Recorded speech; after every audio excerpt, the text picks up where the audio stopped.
Hello and welcome to Scilence, a podcast where women get really honest about surviving and thriving in what often feels like a man's world. My guests are Wonder Women from the fields of science, technology, engineering and maths, or STEM, where inclusivity and diversity can be a real problem. I know this only too well as a female Southeast Asian mechanical engineer.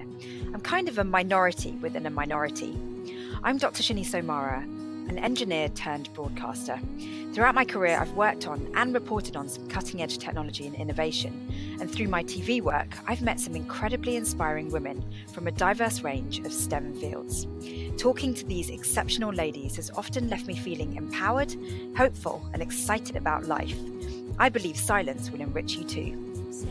Every week, a woman in STEM shares her unique experiences with absolutely no pressure in having to promote her accomplishments or guard her impressive reputation. Because I've come to realise that everyone is just way more open and relaxed when they're anonymous.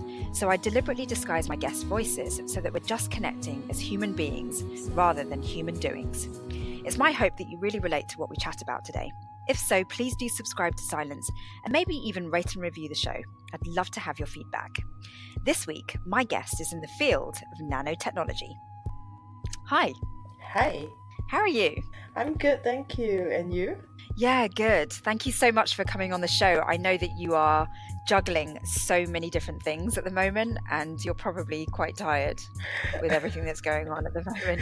So I really appreciate you coming on the show. Yes, I am quite tired, especially today, but I'm really happy to be on the show. What's going on with you at the moment?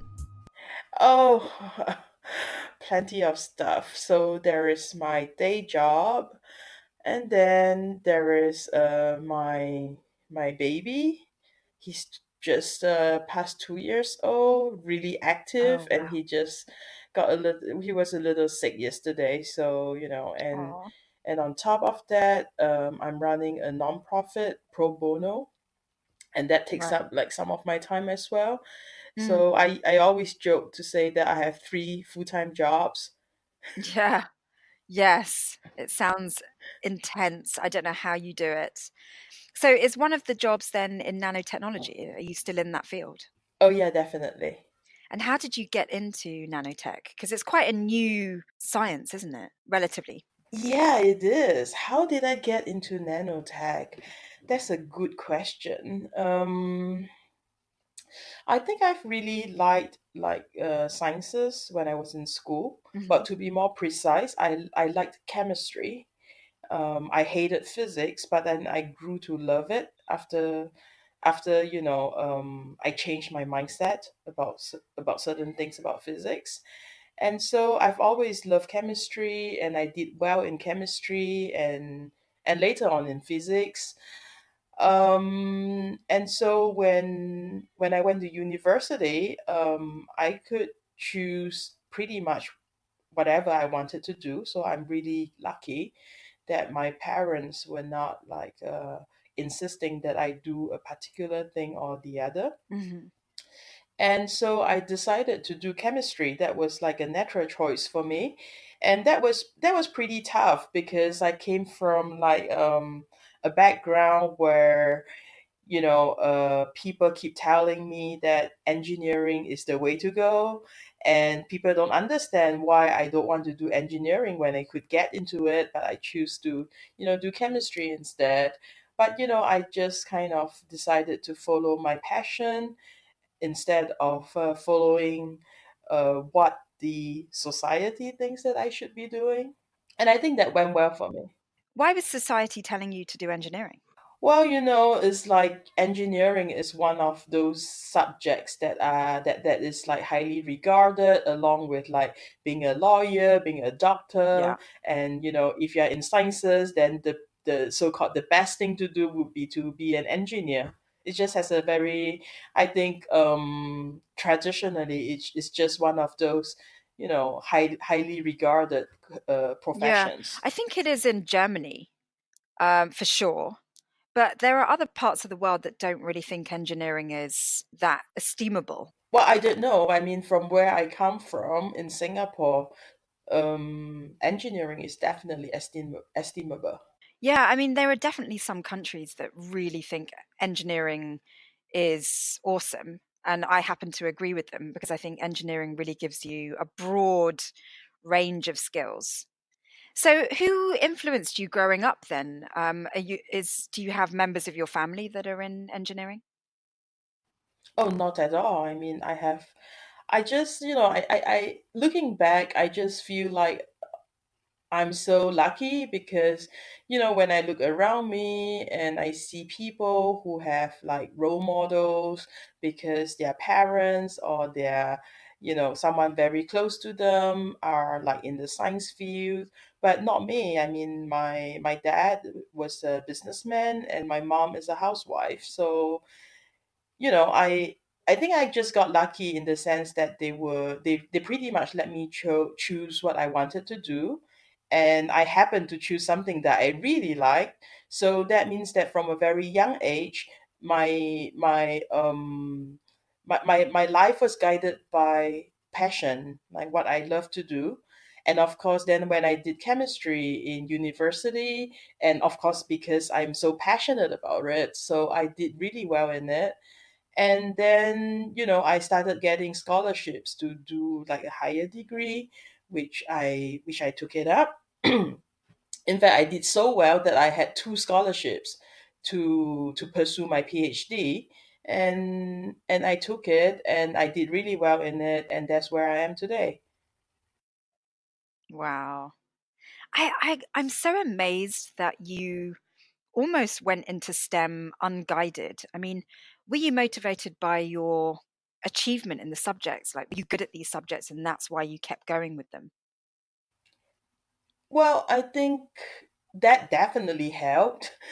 um Yeah. but the thing was that at one point of time, I remember when I was like I was probably 15. So that's when you start to choose which subjects you want to do for your O levels.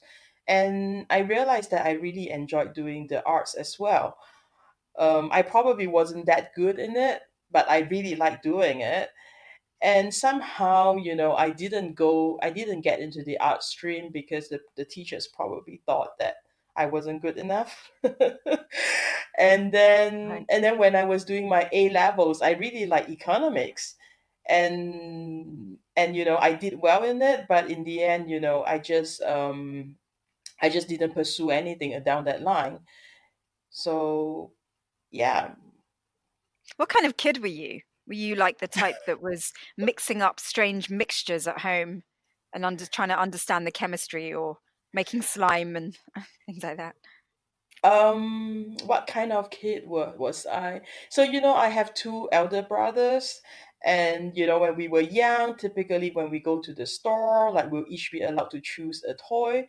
And I didn't have a Barbie when I was young because when I go to the store with my brothers, they always end up being successful to influence me to choose the Transformer toy over like the Barbie toy.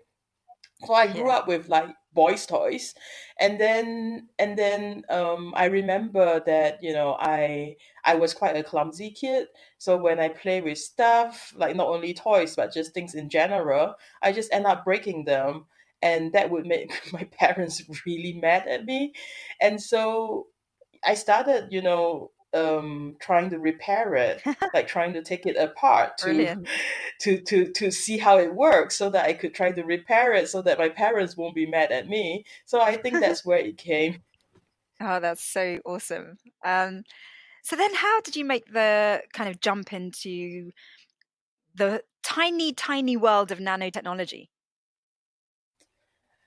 I think that it was like in part by chance, by good chance, because so when I was going to do my graduate studies, nanotechnology was like an up and coming field.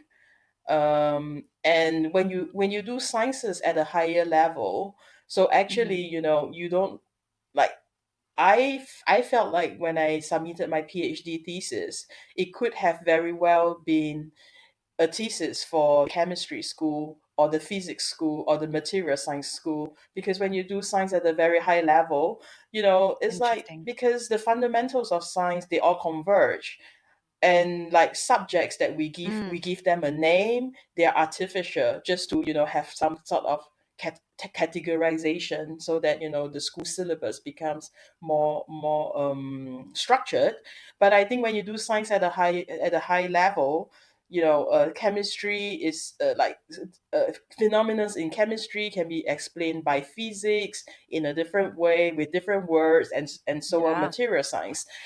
And so in the end, I got into, I was really, really fascinated by small things, like really small things. And at that time, nanotechnology Mm, was in. And yeah. in a way, it's like, it's really exotic, but it's really difficult as well, because basically that means that I have to study things that I can't even see with my naked eye. And also a lot of the rules that you've learned don't Exactly. apply. I mean, Newtonian kind of concepts, everything that we know in our normal world doesn't apply on a Exactly. nano And that is scale. what I really love about it. And in fact, that is what my thesis was about. So, and I got, it's like typically people would consider nanotechnology a physics or a material science field. But that is where my background in chemistry came in useful, because then my thesis Mhm. basically, I studied a bunch of traditional materials, like materials that mankind knew and have used for a very, very long time. And then so I with my background in chemistry, which allowed me to synthesize them, so I synthesized them in like nanomaterial form, like in nanostructure form. And then I study the physical characteristics and compare them to the widely documented known physical characteristics of this materials in bulk, and I try to point out the Yeah. differences, and to understand the scientific reason behind why there is a difference, why being in a nanostructure form makes a difference in the final material. And that is really, really interesting.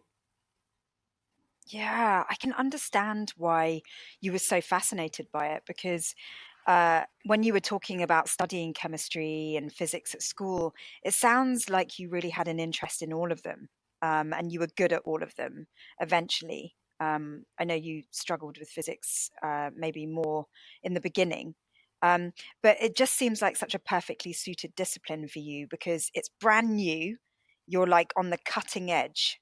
You're pioneering knowledge in this field. And yeah, I can really see why you were following your heart there. Yeah, I mean, now looking back and joining the dots, yes, I do see it. But when I was in it, I was a kid. I was like 19 years old, and I was just Mm, following my passion, and it turned out to be a good choice. yeah. How has it been being a woman in nanotechnology? Wow, I think it's interesting because when I was in graduate school, that was in Singapore. Actually, I did not really I know about all these discussions about diversity, about not having enough women in STEM and stuff like that. But it just seems like other people's problem because where I was studying, we were like there were so many females, and I didn't feel that I was being treated differently compared to my male colleagues. And it just didn't concern me. I mean, it didn't concern me at a personal level. And it's funny because it was only when I moved to France that I started being aware of all these problems, that all these things that are happening around us. And that was also when that I started experiencing some sort of discrimination because I'm a female, or maybe in some instances it's like being like the minority in Mm, working in a company, and it does feel quite uncomfortable sometimes. And that yeah. is when I really started having a real awareness of the problem, because sometimes when you know that there's a problem, but when you're not experiencing it yourself, it's very difficult to project yourself into the shoe of others. And it Mm, was really when I started moving to France that I realized that I am in that shoe, and I wanted to do something about it, and that's why I volunteered for a nonprofit to help to bring more women to the STEM subject, and for women who are already working in the STEM field to help them, stay on it by providing a support group. Backtracking then, you're saying that in Singapore there was actually gender parity in your field. Well, that's not exactly what I was saying. Just that in my immediate environment, I there was even more women, I think, Oh, wow. Okay. and I was not made to Mm, feel that there was a discrimination. I mean, even up to today, I don't know whether is it because there is gender parity or there is just simply less awareness. I don't yeah. know. Maybe people just talk less about it. I don't Yeah. know. I mean, what are the differences between Singapore and France? Is it that there's more openness to women studying STEM in Singapore and it's just not even seen as an issue? Because I think in Europe, there's still a lot of unconscious bias between the genders and STEM. Yes. So do you think Singapore has a different approach to girls in STEM? I'm not sure if I can answer that question. It's something that I've been thinking about, but I don't think I have a good answer for myself yet. Mm. Well, you grew up in Singapore, right? Yeah, I did. Yeah.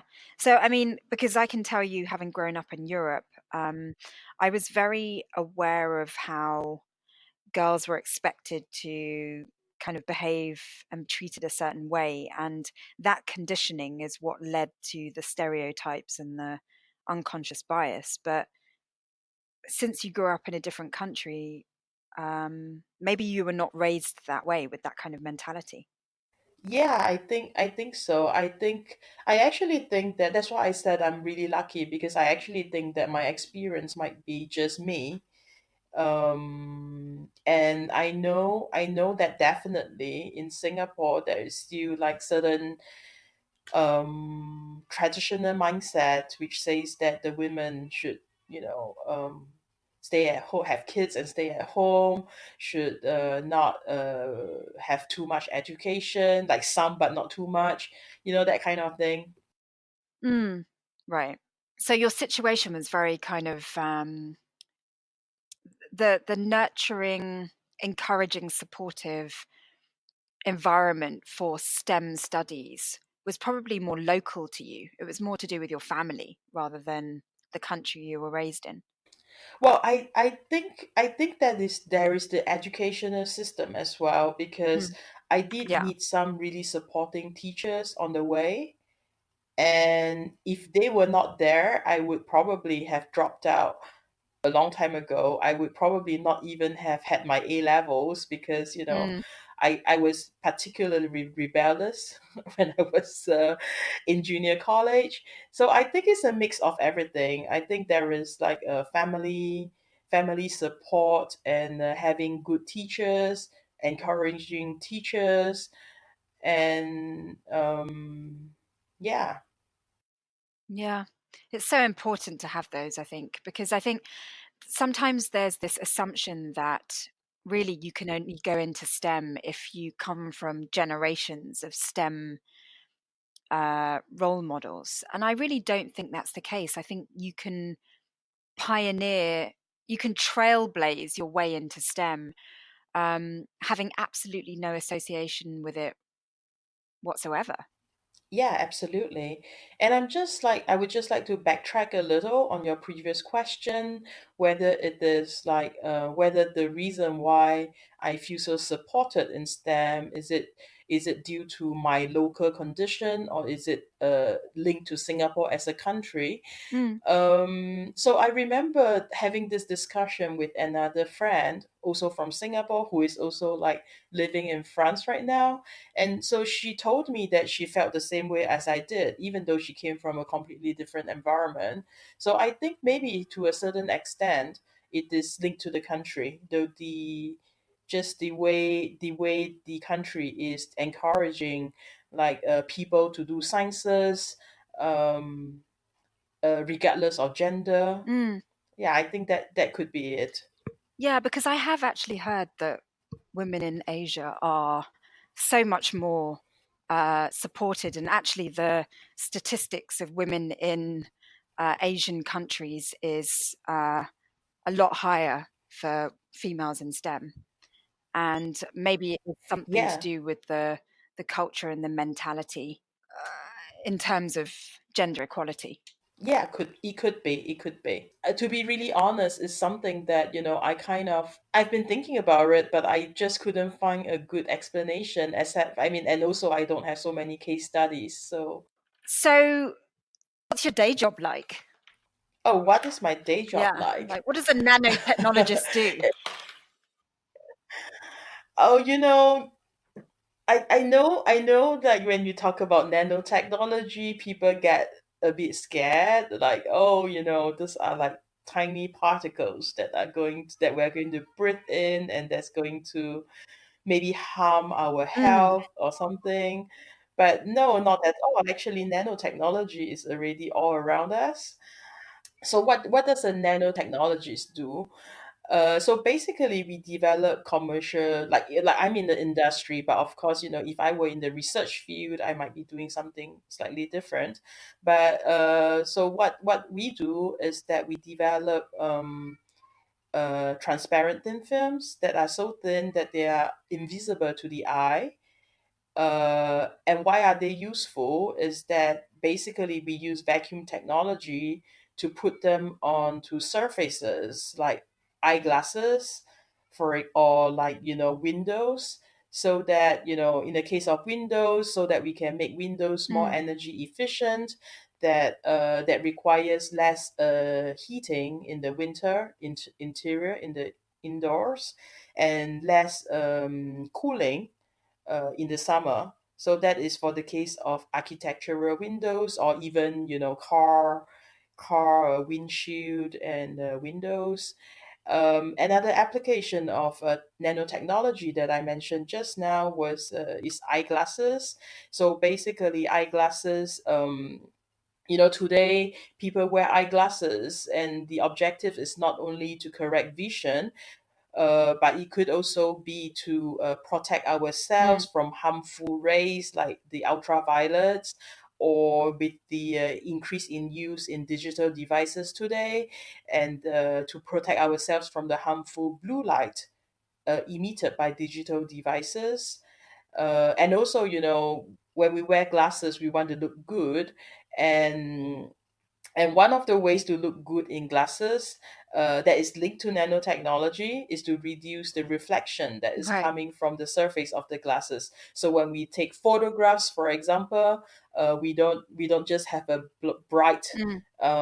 flash where the glasses is. You know what I'm talking about? Yeah, yeah, where the Yeah. light bounces off the lenses. Exactly. So nanotechnology today is used to develop like thin film coatings that are used to control these problems. Gosh, it's so incredible whenever you hear about what women in STEM are doing, because you just take for granted that these miraculous things are being developed. Um, how does it work juggling a job that is so advanced um, with motherhood?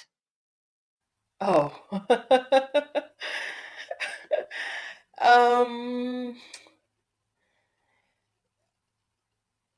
Well, I must say that it's not easy, but I think we are lucky that in France that we have good structures to help with that. Like for example, there's daycare that would receive babies like as young as 3 months old, and I think Frenchmen are quite evolved as fathers in the sense that they are more willing to participate in sharing the job. Well, at least mine does, and so does a lot of my friends' partners. um Mm, but it's not easy, because I think one big difference, like something that I have always felt, is that the difference between me and my mother is that my mom, like, she had us when she was much younger, and so the children, uh, like we are literally her career. Yeah, Life. her life and Yeah. career, and she spent her whole life like learning how to do it, perfectioning it, and she does a great job. And that's really amazing. But for me, Mm. I did a higher degree, so basically, I have kids later, and of course, after I graduated with my PhD, I wanted to find a job first. So my priorities were slightly shifted, was slightly reversed. So by the time I had a baby, I already had built a career, which is like my first baby in a way. Yeah. Yeah. And so at one point of time, I realized that, oh, okay, so I have my first baby, which is kind of is precious to me, is but it's kind of if I leave it for a little while, it won't die. I don't have to. I mean, I don't have to feed it like physical food.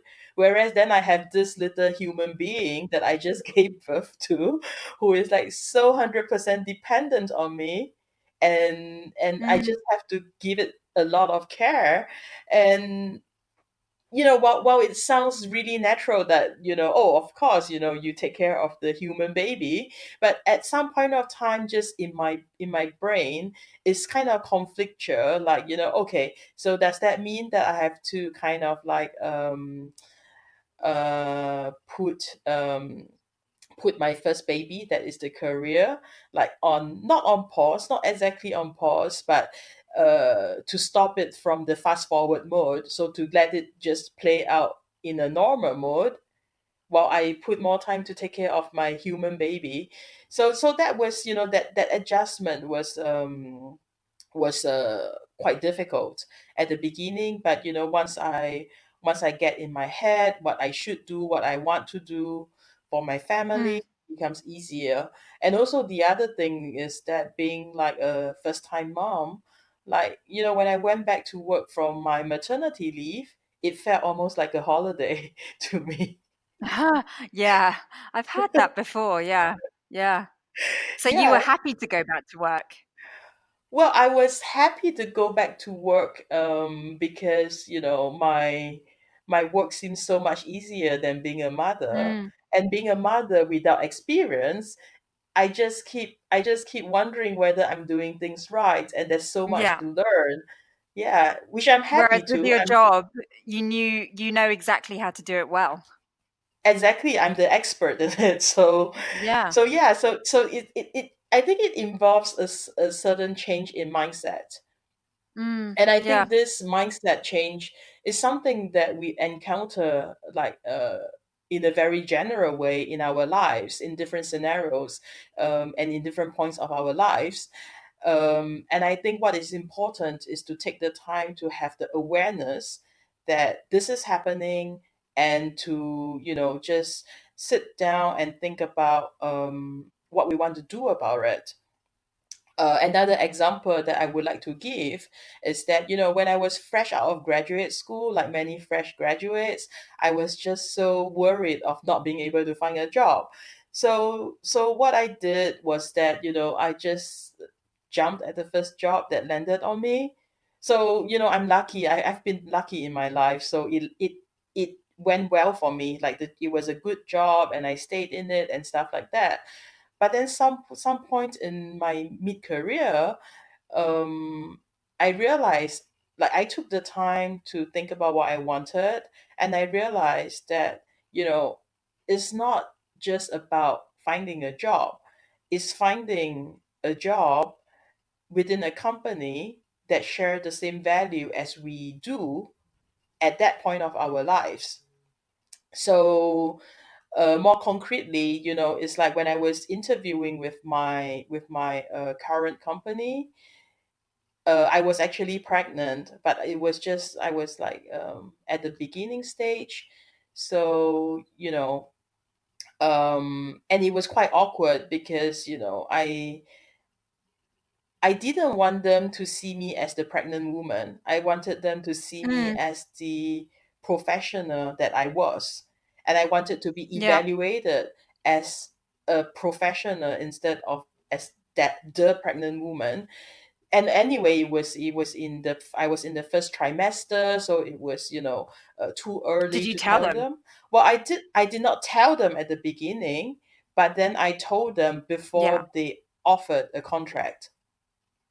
So I told them that, right. oh, I thought you should just know that, I'm pregnant. And what it means for you guys is that, I'll be on the Yeah. job for 4 months, and then I'll go on maternity leave for 4 months. I know it's a job that is really challenging and you really need someone to start like right away. But, that is the situation. And Mm, it took a certain amount of courage to say that, because I yes. it was like, as you said, nanotechnology is such a very specific subject, and as you can imagine, jobs that come by are quite rare, especially something that really fits my profile.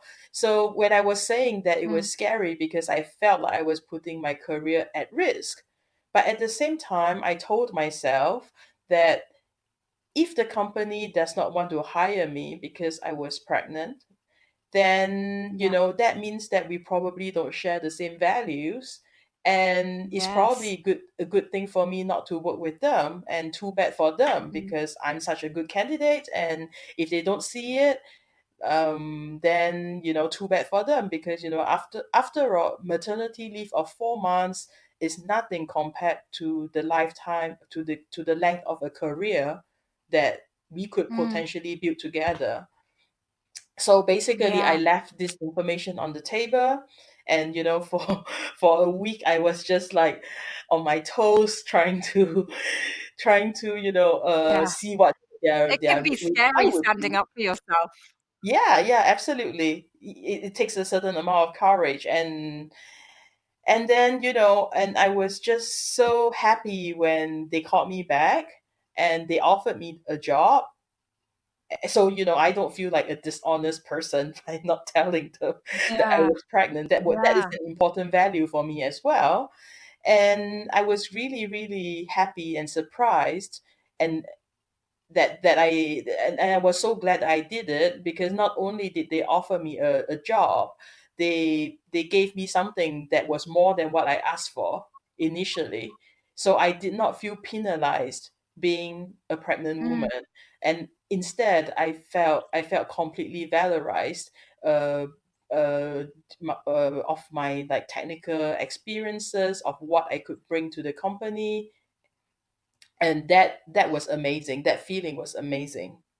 yeah. I mean, what an amazing story of uh, being validated for being who you are, just being Yes, completely and honestly who you are, and being recognized for exactly that. That's such exactly. that's such an inspiring experience that you've had, because my gosh, I have so many questions. I don't know where to start. Like, um, I mean, was it just divine timing that this all happened the way it did? Or did you plan to kind of have a child then, be looking for a job then? How did it work? Well, I think a lot of people say, oh, okay, if I'm trying to have a baby, then maybe I should just stay in my old job. I should put everything on pause and stuff like that. But I think that, and typically, before this experience, I would have thought the same thing, which is a completely logical thinking. But then at some point of time, I realized that uh, already in life we can't control everything, and by Murphy's law, we know that things that we don't want to come to fall together often falls together, and we just have to learn to deal with it. Mm, And being confronted in such a situation actually just forces me to sit down and think about what I want, and what is the scenario that I want for myself.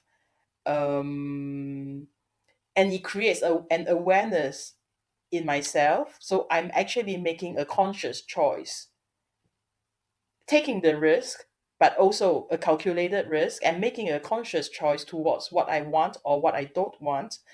And in the end, I think if it just is so much more fulfilling, because it feels that I'm in control. And actually, this helped me build my confidence one step further, uh, to bring me to where I am today. So I think it was risky, but it was well worth the risk. Were you following your heart in terms of the timing of your personal life and how that coincided with your professional life? Yeah, I mean, when things happen, they just happen. Then I think we just have to figure out how to manage it. Yeah. I mean, it takes an incredible amount of courage to, as you say, to have been in the situation where you're going for a job um, as a woman in her first trimester. But, to me, it also screams out incredible self belief.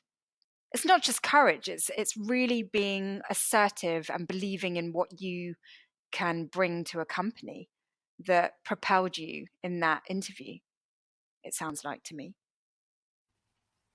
Yeah, probably. And I think in situations like this, it really forces us to like to figure out where our value lies, Yes. and whether the company, whether we are on the same page or Yeah. not. Because if the co- is because in my head I'm just like, oh, this is such a great job opportunity, but if the company does not want to hire me because I'm pregnant, then probably I won't have a long career in this company because we are just not on the same page. Mm. And if they can't handle my pregnancy, then when like the kid is born, when the baby is born, and we know that with young kids we need to, priorities are slightly different, and we need to like maybe spend more time at home and less time at work, then they are not going to understand that, and I'm going to be penalized in my career, and so it's probably not a good fit anyway. So and for me, in my case, the risk was taken and it worked. Yeah. So I think it's worthwhile taking the risk. I find it incredible that you stood your ground because I think a lot of women are very nervous about missing out by standing up for what they believe in. And so often there's a mentality of, well, I'm going to have to choose one or the other. But I must say that through this podcast, I have had another guest who has a very similar attitude to you. And it's just so incredibly inspiring. And the attitude is that this is who I am, take it or leave it. I'm not going to start apologizing for wanting to be all woman. And I just find that so incredibly Yeah, like, exactly. it's so, I mean, it's like, "Yeah, you go, girl," you know? It's just amazing. Oh, yeah. I mean, I'm really happy that I did what I did, and I think it helped in my personal growth as well. And I also think that it's really important to show our future employer, sorry, who we really are, because I know there is a certain pressure to keep up a certain image in the interview. But I think if we try to fake it too much, then it's something that we can't keep up with. Like, because if we get selected in the job, then we have to keep up with this, you know uh well, maybe not fake image, but this version of ourselves which is not our whole true self. Then it Mm, becomes exhausting to keep up yes. this image in the long term. Yeah, So I do believe in being authentic, and I think in showing this vulnerability yeah. to the employer. They see who I am, and they are just human beings. I mean, they are not like corporate warriors who are robots, right? So I'm sure they are able to understand that, and then becomes a question of management, and we can always work around issues. And I think once it's taken in that approach, to shift the mindset to say that, okay, she's going on maternity leave, And that is a human resource management problem and not like a pregnant Yeah. woman problem. Once we shift the mindset to that, then it's not a problem Yeah. anymore. Yeah. I mean, you make it sound so obvious. And, you know, I'm kind of wondering why women ever found it a problem to try and balance children and a career. But I think that's a real indication of how times have changed, because I think older Hmm. generations absolutely did not know how to balance children and career. And I think men had a very different mentality where they just did not expect women to have careers. I mean, you talk about your mother's generation, Hmm. it wasn't even an option for her Hmm. to have a career. She was a stay at home mum, and that's the way women did things. Yeah, definitely. And I think what also helped with all this evolution is that men has evolved as well. So men have learned that, oh, my wife could have a career, and in today's world where typically you are, probably more comfortable having two incomes than one, then men also, realize that they need to support women more. And men, they have daughters, and they realize that if we continue in this whole thing the way we did yesterday, then their daughters are going to suffer. And men are also putting in their part to build a better future for their daughters. And Right. when I asked my boss, like, oh, when on my first or second day of work, I just asked my boss, it's like, oh, why did you employ me when you knew that even if I was pregnant, you know, the way I formulated the question, I caught myself in that. Is like it makes pregnancy sound so negative. Like even in my own head, I had this unconscious bias that this negative notion given to pregnancy and women, a career woman. And what was really refreshing and surprising was that my boss just replied, being pregnant is just part of life. And I Yeah. didn't know what to say because it sounds so obvious, right? It sounds Like so the way, obvious, but the fact that I'm assuming your boss is male, yeah, yeah, yeah. and it sounds so obvious, but the fact that a man says that really indicates just how male attitudes are equalizing with women's. It's amazing. Oh yeah, definitely. And I think I have a very positive outlook for the future. I think that my situation is not a standalone situation, and I believe that there are a lot of other forward-looking males out there who are willing to help women up as well. Yeah.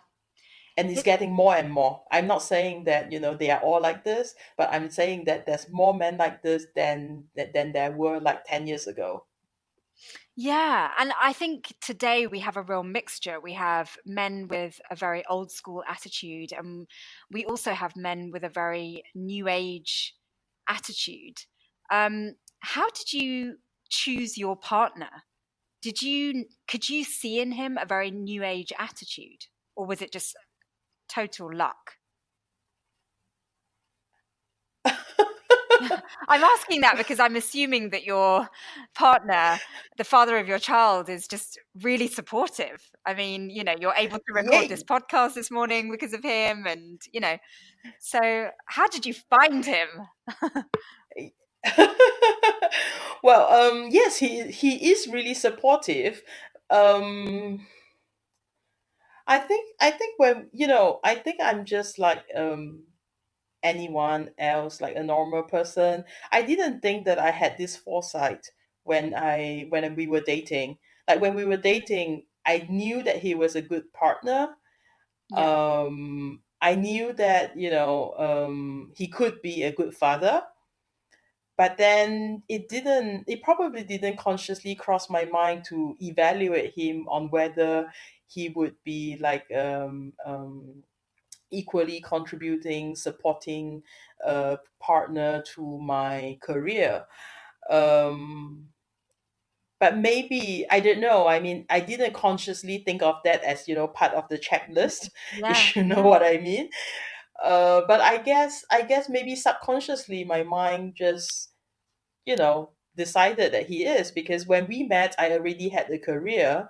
So I think it would be very, I probably wouldn't have continued a relationship with him if somewhere in my mind, it rang an alarm bell that he would want me to quit my right. job once we get married Mm. and have kids. So yeah, I probably, like, my brain did the job for me subconsciously, Yeah. probably. No, because I think a lot of career women actually trip up when it comes to finding partners because they're so immersed in building their career that they maybe don't put so much focus on finding a supportive partner because women in STEM tend to be very capable, very self-driven, very ambitious, don't really ask anyone for help. That kind of They have those kinds of tendencies, and so that can influence the partners we choose. We don't realize that actually we need to be with someone Hmm. supportive or someone that really gets us, because we're used to fighting and trying to prove ourselves as women in STEM. And so often we think that it should be the same kind of atmosphere between us and a romantic partner. Um, Hmm.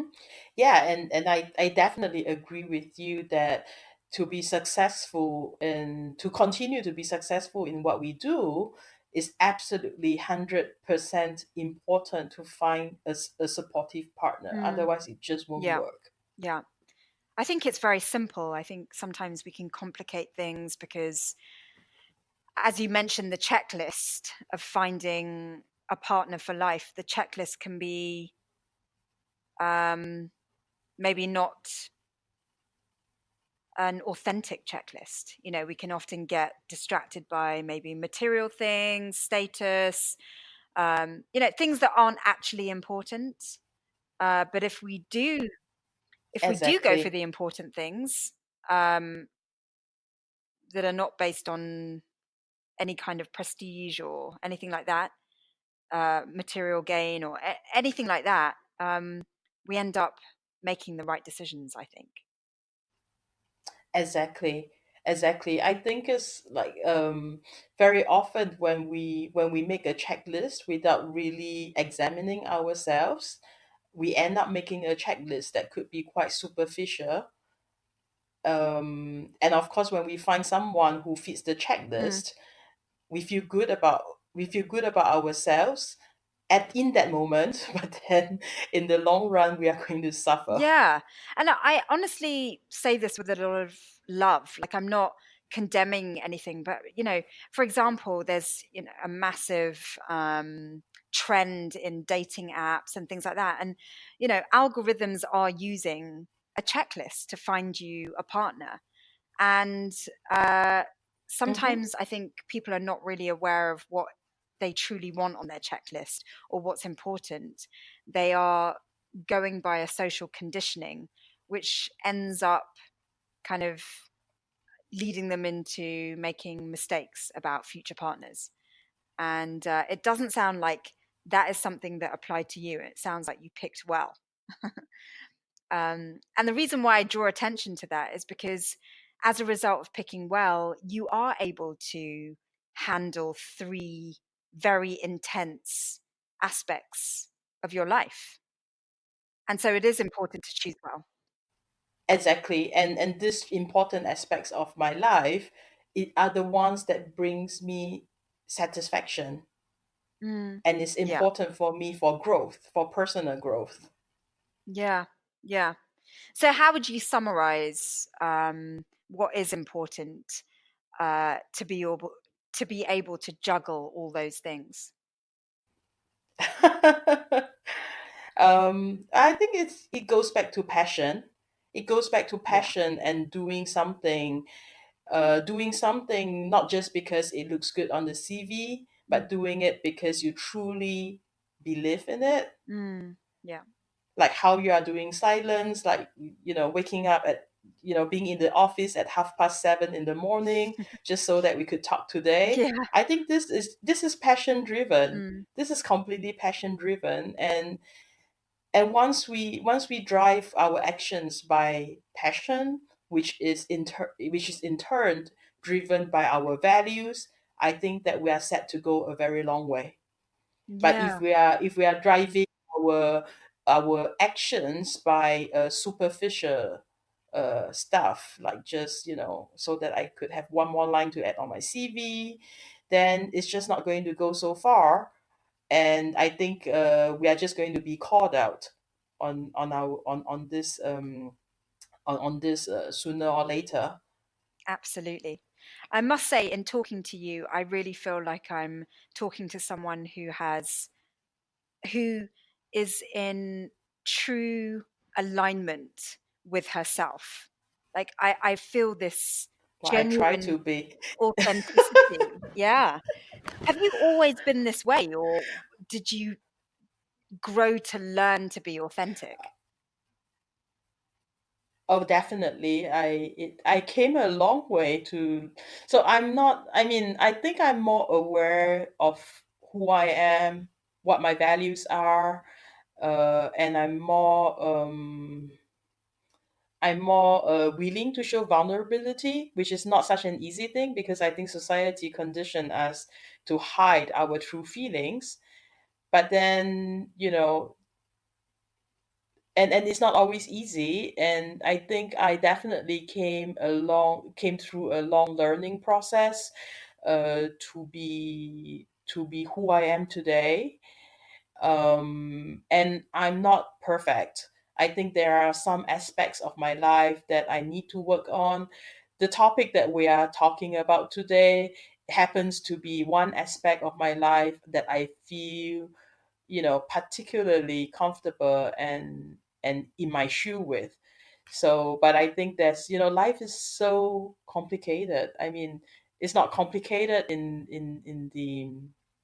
the complicated sense, but in the sense that there's so many different aspects to life. So yeah.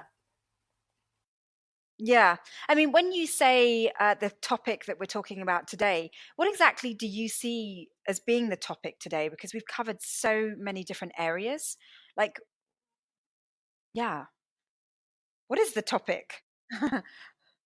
So for me, I think a big part of what I was trying to say today, it revolves around how to align our true selves to what we choose in Mm, life, the choices we make in life.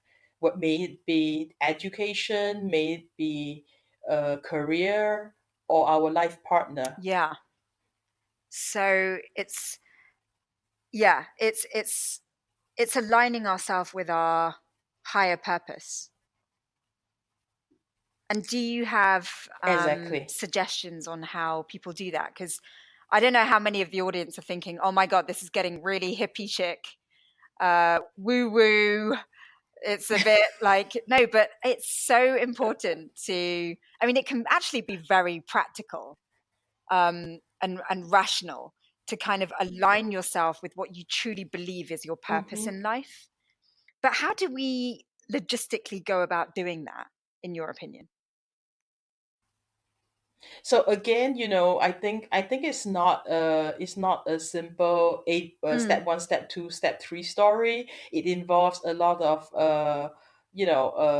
iteration. Like maybe we make like a first version and we say, oh, okay, that doesn't quite sound right, and then what doesn't sound right? So we need to sit down and think about it, and mm. then adjust it. So I guess how I did it for myself. I guess I think a good point to start is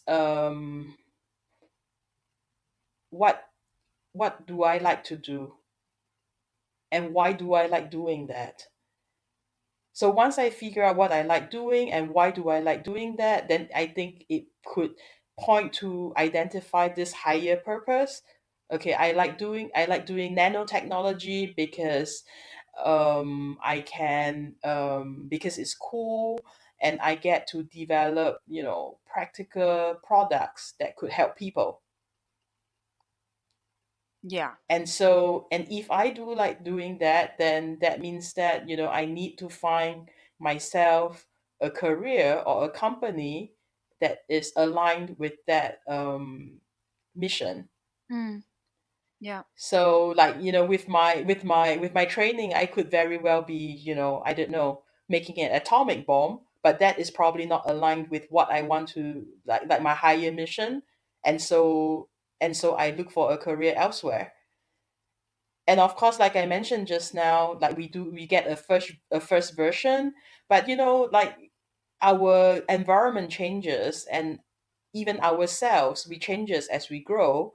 So it's not like when you do this exercise once and you get the perfect answer, and that would be the perfect answer for the rest of your life. No, Yeah. it's like a continuous self-evaluating process to just tweak it a little bit each time, Mm. so that it still corresponds to what you want to do.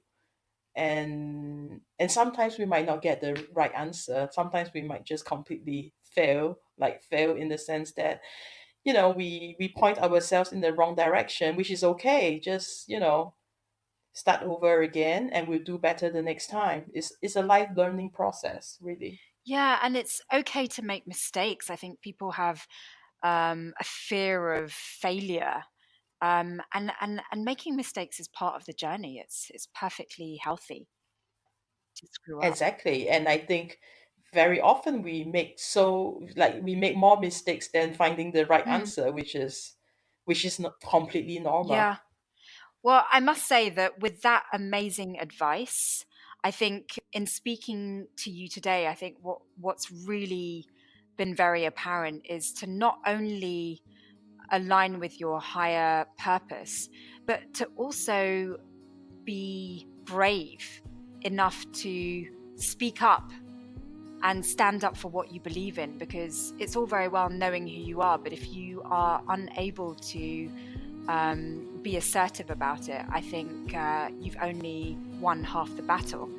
And for that reason, I am so grateful and inspired that you came on the show to really speak your truth and share your experiences with us. So thank you so much for coming on Scilence. Thank you, Srini, for inviting me. Really happy to be here today. It's been an absolute pleasure. Thank you. That's it from my STEM guest this week. Again, I feel utterly inspired by my guest. What a person of true authenticity, and a real inspiration in that she has always followed her heart, and as a result she's really been able to grab onto all of the opportunities that life has sent her way. I truly mean it. I think that knowing who you are is only half the battle, but as my guest has demonstrated, it's really about being adaptable. As Charles Darwin said, the strongest species that survives is always the one that's most adaptable, and being able to speak up about who you are is such a crucial part of that jigsaw puzzle. Thank you so much for listening to Scilence this week. Don't forget to rate and review the show, and catch you next week on Scilence.